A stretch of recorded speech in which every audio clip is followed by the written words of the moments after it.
여호수아서 7장 16절에서 26절입니다. 16절. 여호수아는 다음날 아침 일찍 일어나 이스라엘을 지파별로 나오게 했습니다.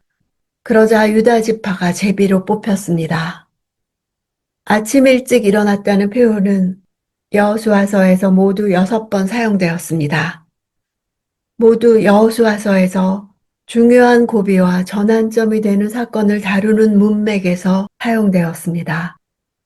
여기서는 요단강을 건넌 사건이나 여리고성을 무너뜨린 사건과 같은 초자연적인 기적뿐만 아니라 자신의 내부에 있는 범죄가 무엇인지를 발견해내는 것 역시 중요함을 나타내는 의미로 사용되었습니다.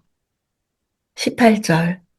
여호수아가 그 가족을 성인 남자별로 한 사람씩 나오게 하자 유다 지파인 세라의 증손이며 삽디의 손자이며 갈미의 아들인 아간이 제비로 뽑혔습니다.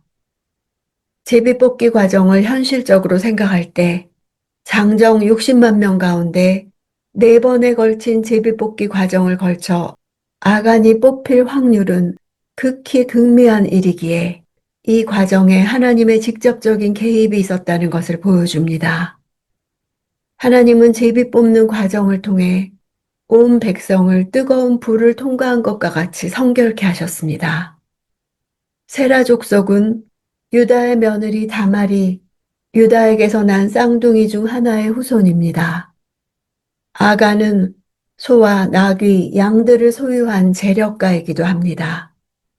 이렇게 볼 때 아간은 좋은 혈통적 배경을 갖고 있는 사람으로 이스라엘의 주류 계층에 속한다고 볼 수 있습니다. 이런 면에서 아간의 이야기는 라합의 경우와 분명한 대조를 이룹니다.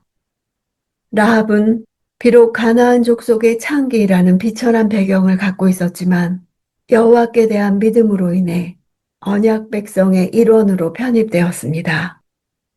반면에 아간은 이스라엘 백성 가운데 유력한 위치에 있었지만 불신앙으로 인해 언약 공동체로부터 축출됩니다.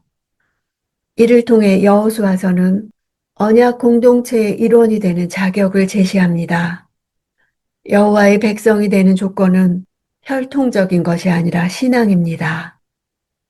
19절. 그러자 여호수아가 아간에게 말했습니다. 내 아들아, 이스라엘의 하나님 여호와께 영광을 돌리고 그분을 찬양하여라. 또 내가 한 일을 내게 조금도 숨기지 말고 다 말하여라. 내 아들이라고 부르는 것은 부드럽고 인자한 말투로 이 안에는 백성들을 가족처럼 생각하는 지도자의 마음이 나타나 있습니다. 아간으로 하여금 자신의 죄를 스스로 고백하도록 유도하는 것은 아간으로 하여금 치욕스럽지 않은 최후를 맞이하도록 권면하는 것입니다. 여호수아가 아간에게 내 아들아 하고 부를 때 이스라엘 백성 모두의 마음이 같은 심정이었을 것입니다. 아들의 죄에 대해 아버지는 그의 죄가 나의 죄라는 심정이기 때문입니다. 아간의 죄는 이스라엘 공동체의 죄가 되었습니다. 그것을 위해 하나님은 온 이스라엘을 다 하나님께로 나아오게 하셨습니다. 여호수아가 내 아들아 부르며 권한 대로 아간은 하나님께 모든 죄를 자복했고 하나님의 심판이 공의로우심을 고백했습니다. 그로 인해 하나님이 영광을 받으셨습니다. 21절. 전리품 가운데 신할의 아름다운 외투와 은 200세겔과 50세겔 나가는 금덩이 하나를 보고 탐이 나서 가졌습니다. 그것들은 내 장막 안 땅속에 숨겨져 있고 은은 그 밑에 있습니다. 신할은 티그리스 강과 유프라테스 강 사이에 위치한 바벨론 지역으로 홍수 이후에 사람들이 한데 모여 큰 도시를 이루며 바벨탑을 쌓았던 지역입니다. 메소포타미아 남부에 있는 고도로 문명이 발달한 지역을 가리킵니다. 당시 신할산의 외투는 왕이나 귀족들이 입는 값비싼 의복이었습니다. 세겔은 고대 세계의 화폐 단위로 1세겔은 약 11.4g으로 은 200세겔은 약 2.3kg이고 금 50세겔은 600g이 됩니다. 아간은 자신의 죄를 고백하면서 보고 탐이 나서 가졌습니다. 라고 고백합니다. 이 세 동사들은 하와가 에덴 동산에서 그 나무를 보고 탐스럽게 여겨 따먹었다와 같은 동사들입니다. 아담 이래로 인류는 탐심으로 인해 범죄하는 자들입니다. 탐심은 죄의 근원입니다. 고대 근동의 전통에 의하면 승전국의 전리품은 군주의 허락을 받아야 취할 수 있었습니다. 여리고 전투에서 승전국 왕은 하나님이시므로 거기에 속한 모든 것은 하나님의 권리 아래 있었습니다. 25절 여호수아가 말했습니다. 내가 왜 우리를 괴롭혔느냐? 여호와께서 오늘 너를 괴롭히실 것이다. 그러자 온 이스라엘이 그를 돌로 쳐 죽이고 가족들과 재산들을 돌로 치고 불태웠습니다. 아간이라는 이름은 괴롭게 하는 자란 뜻입니다. 이스라엘을 괴롭게 한 아간을 하나님께서 공의의 심판으로 갚으십니다. 돌로 치는 것은 공동체 전체가 형 집행에 참여함을 의미합니다. 불태운 것은 죄로 오염된 공동체를 깨끗하게 하는 의식이며 하나님께 온전히 드리는 의식입니다. 가족들까지 함께 처형한 것은 아간 가족들이 아간의 죄를 알고도 묵인했기 때문입니다. 사도행전에서 아나니아가 땅값을 감추었을 때 그 아내도 알았기에 함께 죽음을 당했던 것과 동일합니다. 26절 아간 위에 큰 돌무더기를 쌓았습니다. 그리하여 그것이 오늘날까지 남아 있습니다.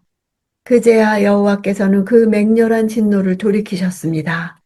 그리하여 그곳 이름이 오늘날까지도 아골골짜기라 불리게 됐습니다. 돌무더기를 쌓는 것은 극한 죄인들을 장사 지내는 방식입니다. 후에 여호수아와 백성들은 가나안의 왕들을 이런 방식으로 처형했습니다.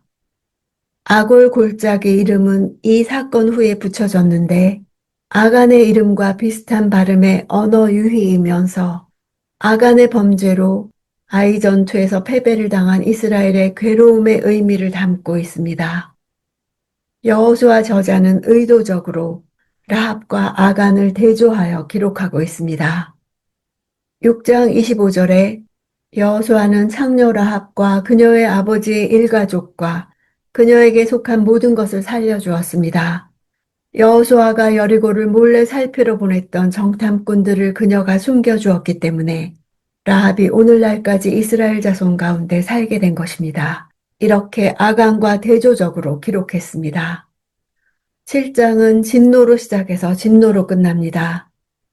여호와께서 이스라엘 자손들에게 진노하셨다로 시작하여 여호와께서 맹렬한 진노를 돌이키셨다로 끝을 맺습니다.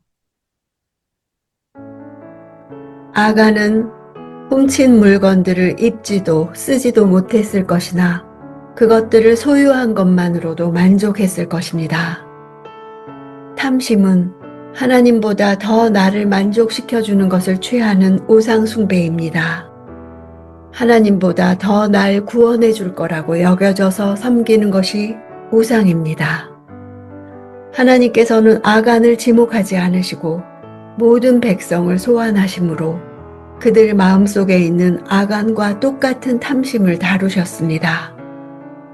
나 자신도 무죄하다 말할 수 없으며 하나님의 진노 앞에 설 자리가 없는 것을 느껴야 합니다. 나는 왜 같은 죄를 날마다 반복하는지 봐야 합니다. 유다 지파 안에 아간이 있는 것이 드러나야 나의 의가 무너지며 그 죄로 인해 예수가 오십니다. 내 안에 아간이 있다는 것을 보는 것이 회복의 시작입니다.